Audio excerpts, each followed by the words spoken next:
Hello, আসসালামু আলাইকুম। আমি সাব্বির রহমান সজন, একজন সফটওয়্যার ইঞ্জিনিয়ার এবং কনটেন্ট ক্রিয়েটর। মাইক্রোসফট ওয়ার্ডের প্রিমিয়াম কোর্সের আজকের এই ভিডিওতে আপনাকে স্বাগতম। আজকের ভিডিওতে মূলত মানে আমাদের মাইক্রোসফট ওয়ার্ডের অনেক গুরুত্বপূর্ণ একটা বিষয় নিয়ে আলোচনা করব। যারা ইউনিভার্সিটি বা আপনার যেকোনো কাজই করেন না কেন, ইউনিভার্সিটি করেন রিসার্চের জন্য বা যেকোনো ধরনের ডকুমেন্ট করেন, তার জন্য কিন্তু ইনডেক্সটা কিন্তু খুব গুরুত্বপূর্ণ একটা জিনিস। তো আপনি কিভাবে অটোমেটিক্যালি ইনডেক্স জেনারেট করতে পারবেন? আপনি কাজ করে যাবেন, পরবর্তীতে যখন ইনডেক্স জেনারেট করবেন অটোমেটিক্যালি হয়ে যাবে। পরবর্তীতে আবার যখন আপনি ইনডেক্সটাকে মডিফাই করবেন, অটোমেটিক্যালি মডিফাই হয়ে যাবে। নতুন ইনডেক্স এড করলে অটোমেটিক্যালি হয়ে যাবে। মানে সবকিছু অটোমেটেড কিভাবে আপনি করতে পারবেন, এটা আজকের এই ভিডিওতে আমি আপনাকে বুঝাই দিব এবং দেখাই দিব। তো চলেন শুরু করা যাক। আমি ১ম এ আমার মাইক্রোসফট ওয়ার্ডে চলে আসলাম। মাইক্রোসফট ওয়ার্ডে আসার পরে মনে করেন আমি একটা ১ম এ ইনডেক্সের জন্য একটা পেজ বানায় রাখলাম। যে এই পেজটাকে আমি বানাবো হচ্ছে ইনডেক্স। আ এটাকে বানাবো হচ্ছে আমি ইনডেক্স। এটার জন্য এটাকে আমি সেন্টারে এলাইন করে রেখে দিলাম। হুম? তো এখন আমি নেক্সট পেজে চলে আসলাম। মনে করেন পরের পেজে চলে যাই। এখান থেকে যাওয়ার তো সিস্টেম এখন আমরা জানি, তাই না? পেজ ব্রেক করে আমি পরের পেজে চলে আসলাম। এই পেজে আসার পরে মনে করেন আমি একটা টেক্সট নিলাম। টেক্সটের নাম হচ্ছে computer, computer computer accessories. Computer accessories নামে আমার একটা কনটেন্ট আছে। দেখেন কম্পিউটার অ্যাক্সেসরিজ নামে আমার একটা কনটেন্ট আছে। আমি এখান থেকে কিছু ডামি কনটেন্ট নিয়ে আসি। যে লোরেম ইপসম থেকে একটা ডামি কনটেন্ট নিয়ে আসলাম। এখানে বসাই দিলাম। হুম? তো এখন এই এই জিনিসটাকে আমি ১ম এ যে কাজটা করব, যে এই কম্পিউটার অ্যাক্সেসরিজ নামে হচ্ছে এটা হচ্ছে আমার মেইন মেনু। হ্যাঁ? এটা হইতে পারে আমার এরকম 1 হ্যাঁ? 1 নাম্বার হচ্ছে কম্পিউটার অ্যাক্সেসরিজ। এবং কম্পিউটার অ্যাক্সেসরিজ এর ভিতরে কি আছে? মনে করেন নেটওয়ার্কিং এর বিভিন্ন জিনিস আছে। কি? আম হইতে পারে এরকম যে আ ১ এখানে 1.1 দিলাম হচ্ছে কি দিতে পারি? মাউস দিতে পারি। হুম? মনে করেন এই মাউসের আন্ডারে কিছু টেক্সট আছে। ওই যে সেম ভাবে মাউসের আন্ডারে কিছু টেক্সট আছে বা উম এরকম হইতে পারে। মাউস দিলাম, মাউসের আন্ডারে কিছু টেক্সট দিয়ে দিলাম। তারপরে দিলাম হচ্ছে মাউস কিবোর্ডের আন্ডারে কিছু টেক্সট আছে। তার এটাকেও দিলাম, একটু বড় করে দিলাম। মাউস, কিবোর্ড, তারপরে হইতে পারে এরকম ওয়েবক্যাম, ওয়েবক্যাম এর আন্ডারেও দেখব কিছু টেক্সট আছে। তো এরপরে দিলাম এরপরে ২ নাম্বারে দিব হচ্ছে আমি ২ নাম্বারে হচ্ছে দিলাম কি? ২ নাম্বারে দিলাম হচ্ছে নেটওয়ার্কিং, নেটওয়ার্কিং নেটওয়ার্কিং ডিভাইসের ভিতরে আমার কিছু কনটেন্ট আছে এবং এই নেটওয়ার্কিং ডিভাইসের যে কনটেন্টটা আছে এর ভিতরে মনে করেন এটাকে বোল্ড করে দেই, একটু বড় করে দেই। নেটওয়ার্কিং ডিভাইসের ভিতর কি আছে? মনে করেন রাউটার, হ্যাঁ? এই রাউটারটাকেও একটু বড় করে দেই।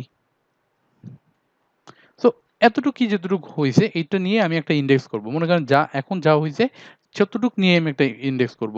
আবার মাউসের মধ্যে একটা কাজ করি। মাউসের মধ্যে মনে করেন ২ টা সাব ক্যাটেগরি আছে। কি? আম মনে করেন Asus এর মাউস, হ্যাঁ? বা Asus না দিলে আমি দিলাম হচ্ছে ওয়ালটন মাউস। তো এটাও একটা আমার ক্যাটেগরি, হ্যাঁ? এটাও আমি এটাও একটা অপশন এবং এখানেও কিছু কনটেন্ট আছে। তার মানে আমার দেখেন অনেকগুলো কনটেন্ট আছে। এই জিনিসটাকে আমি এখন কিভাবে সুন্দর করে অর্গানাইজ করব সেটা আমি এখন দেখাই দিব আপনাকে। আপনি মনে করেন এই যে কম্পিউটার অ্যাক্সেসরিজটা, হ্যাঁ? এটাকে আপনি ক্লিক করলেন। কম্পিউটার অ্যাক্সেসরিজটাকে ক্লিক করলেন এবং এখানে এটাকে হেডিং করে দিলেন। উপর থেকে দেখবেন হোম অপশনে এসে এটাকে হেডিং এ ক্লিক করে দিবেন। তার মানে এটা হচ্ছে আপনার হেডিং। এবং হেডিং এ ক্লিক করে দিলাম। এই কালার-টালার যা আছে এগুলো আপনি চেঞ্জ করতে পারবেন, হ্যাঁ? এটা নিয়ে কোনো প্যারা নাই। তো এইটা হচ্ছে আপনার হেডিং। তো হেডিং হচ্ছে আপনার মেইন হেডিং হচ্ছে ২ টা এখানে। কম্পিউটার অ্যাক্সেসরিজ আর হচ্ছে এখানে আ নেটওয়ার্কিং ডিভাইস। এটাও কিন্তু আপনার একটা হেডিং। ঠিক আছে? তো আমি আপাতত দেখেন এই ২ টাকে ক্লিক করলাম। এটাকেও আমি হেডিং হিসেবেই দিয়ে দিলাম। তার মানে হেডিং 1 হুম? তার মানে নেটওয়ার্কিং ডিভাইসও আমার হেডিং, আবার কম্পিউটার অ্যাক্সেসরিজও আমার হেডিং। ওকে? এখন যদি আমি এখানে ইনডেক্সে আসি, ইনডেক্সে এইখানে এসে আমি এখানে রেফারেন্স অপশনে আসবো এবং এখানে table of content A click করব। করে এখান থেকে মনে করেন আমি ১ম টাতে একটা ক্লিক করে দিলাম। তখন দেখেন আমার কাছে ২ টা জিনিস চলে আসছে। Contents, computer accessories ১ number ২ number পেজে এবং নেটওয়ার্কিং ডিভাইস আমার ৩ নাম্বার পেজে। এটা কিন্তু আমি দিছি। আমি কি লিখছি, টাইপ করছি? এটা কিন্তু অটোমেটিক ভাবে চলে আসছে। এখন দেখেন আমার কম্পিউটার অ্যাক্সেসরিজ এর মধ্যে কি আছে? কম্পিউটার অ্যাক্সেসরিজ এর মধ্যে কিন্তু আমার মাউস আছে। হ্যাঁ? তার মানে এটা কি কম্পিউটার অ্যাক্সেসরিজ এর মধ্যে। তার মানে মাউসটা আমার কি হবে? এখান থেকে হোমে চলে যাব। এই মাউসটাকে আমি সিলেক্ট করব। এটা হচ্ছে আমার হেডিং 2। তার মানে কম্পিউটার অ্যাক্সেসরিজ ছিল আমার হেডিং 1, মাউসটা হচ্ছে আমার হেডিং 2। ওকে? আবার দেখেন এখান থেকে ওয়ালটন মাউস। ওয়ালটন মাউস কি? মাউসের আন্ডারে। তার মানে এটা দিব হচ্ছে আমি হেডিং 3। তার মানে এটা মাউসের আন্ডারে, হেডিং 3। তো এরপরে দেখেন কিবোর্ড আছে। কিবোর্ড কি? কিবোর্ডও হবে হেডিং 2। কিবোর্ড হবে হেডিং 2। এখন এতটুকু যদি আমি দেই, এরপর আছে ওয়েবক্যাম। ওয়েবক্যামও আপনার হবে হেডিং 2। কারণ এর আন্ডারে যদি কিছু থাকতো ওয়েবক্যাম, যে কোন কোম্পানির ওয়েবক্যাম, তখন ওটা দিতাম আমি হেডিং 3। কিন্তু মনে করেন এটা দিছি হেডিং 2, এরপরে এর আন্ডারে যেটা সাব ক্যাটাগরি যেটা সেটা হবে হেডিং 3। তার মানে এখানে আমি দিলাম হচ্ছে ওয়ালটন ওয়েবক্যাম, ওয়েবক্যাম মানে ওয়ালটনের ওয়েবক্যাম। এইটাকে আমি একটু বোল্ড করে দিলাম। এখানেও আমি কিছু টেক্সট যে বসাই দিলাম এবং এটাকে আমি দিতে পারি তখন কি ওয়েবক্যামের আন্ডারে যেহেতু এটাকে আমি দিতে পারি এই হেডিং 3। এখন ওয়ালটনের ওয়েবক্যামের মধ্যেও যদি আরো কোনো ভাগ থাকে তখন কি হবে? তখন আপনি হেডিং 4 দিবেন। ওকে? সো আপাতত এতটুকু কাজ করছি। এতটুকু কাজ করলে কি প্রত্যেকটা আমাকে এখন বসাইতে হবে? না। আপনি কি করবেন? এই টেবিল অফ কনটেন্ট এ চলে আসবেন। এখানে একটা ক্লিক দিবেন। উপরে দেখেন আপডেট টেবিলে একটা ক্লিক দিবেন এবং আপডেট এন্টায়ার টেবিল। এখানে ক্লিক করে ওকে করে দিবেন। দেখেন এই যে কম্পিউটার অ্যাক্সেসরিজ এর আন্ডারে মাউস, তার আন্ডারে ওয়ালটন মাউস, তারপর কিবোর্ড, ওয়েবক্যাম, ওয়েবক্যামের আন্ডারে ওয়ালটনের ওয়েবক্যাম, এগুলা কিন্তু সব একদম লিস্ট করে সুন্দর করে আপনার কাছে কিন্তু উপস্থাপন করে ফেলছে। এরপর নেটওয়ার্কিং ডিভাইস আছে। এখন এই নেটওয়ার্কিং ডিভাইসের আন্ডারে যেগুলো আছে সেগুলাকেও আমি ম্যানেজ করে ফেলি কোনো একভাবে। যেমন নেটওয়ার্কিং ডিভাইসের আন্ডারে এটা কি আছে? নেটওয়ার্কিং ডিভাইসটা কি ছিল? হেডিং 1 এবং রাউটার কি হবে? রাউটারকে দিলাম হচ্ছে আমি হেডিং 2। ওকে? তার মানে নেটওয়ার্কিং ডিভাইসকে আমি হেডিং 1 দিছিলাম, এখন দিচ্ছি রাউটারকে হেডিং 2। রাউটারের মধ্যে অন্য কিছু থাকলে সেটা হয়তো হেডিং 3, তার ভিতরে অন্য কিছু থাকলে হয়তো হেডিং 4, এরকম করে আমি বাড়াইতে পারি। তো চলেন এখন আমি একটু দেখে নেই যে আমার টেবিলটা আপডেট করা যায় কিনা। এই টেবিলে আসলাম, আপডেট টেবিল দিলাম এবং এখানে আপডেট এন্টায়ার টেবিলে ক্লিক করে দিব এবং ওকে করে দিব। দেখেন নেটওয়ার্কিং ডিভাইসের মধ্যেই যে এটা চলে আসছে। এখন এই টেবিলটাকে আমরা চাইলে দেখেন এখানে আরো টেবিল আছে কিন্তু। এই পুরোটাকে যদি আমি এখন ডিলিটও করে দেই, মনে করেন এটাকে আমি এই যে এটাকে আমি ডিলিট করে দিছি। ডিলিট করে এখান থেকে পরের পেজে পাঠাই দেই আগে। লেআউটস এসে পেজ ব্রেক নিচের দিকে চলে আসলো। ওকে। এখন এখানে দেই আগে দেখি কি করা যায়।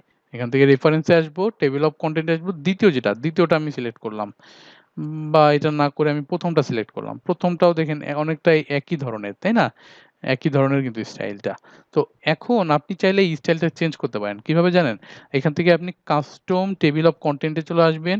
এখান থেকে আপনি এই ডটগুলা কি ধরনের হবে সেটা আপনি সিলেক্ট করে দিতে পারবেন। এই ডটগুলা কি একদম সমান হবে নাকি এই ডট হবে? এটা সিলেক্ট করে দিলাম। তারপরে এটা কি ধরনের হবে? ফ্যান্সি? ফ্যান্সি হলে এক ধরনের স্টাইল হবে। এটা ওকে করে দেই আপাতত। করে দেখেন এটাও কিন্তু এক ধরনের স্টাইল চলে আসছে।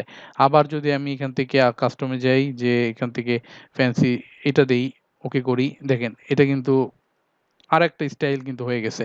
তো এরকম করে আপনি সবগুলো টেস্ট করে দেখেন যে কাস্টম টেবিল অফ কনটেন্ট এ এসে এখানে আপনার আরো কি আছে, ক্লাসিক আছে, তারপরে আছে এখানে ফরমাল। ফরমালটাই মূলত সাধারণত আমরা ব্যবহার করি। ফরমালটাই বেশি ব্যবহৃত হয়। তো এটা আপনি ব্যবহার করতে পারেন খুব ইজিলি এবং পরের পেজে পাঠানোর জন্য তো আপনাকে পেজ ব্রেক করে দিলাম আমি। চলে গেল এখানে এই পেজে।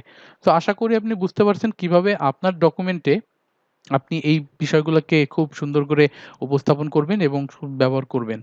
তো আজকের ভিডিওটা মূলত এতটুকুই। নেক্সট ভিডিওতে দেখা হবে আপনার সাথে। কোনো কিছু যদি বুঝতে সমস্যা হয় অবশ্যই আমাকে কমেন্ট করে জানাবেন বা আমার সাথে যোগাযোগ করবেন। তাহলে হয়তো আমি আপনাকে সলভ দিতে পারবো যখন সময় পাই। তো নেক্সট ভিডিওতে দেখা হবে আপনার সাথে। Till then take care.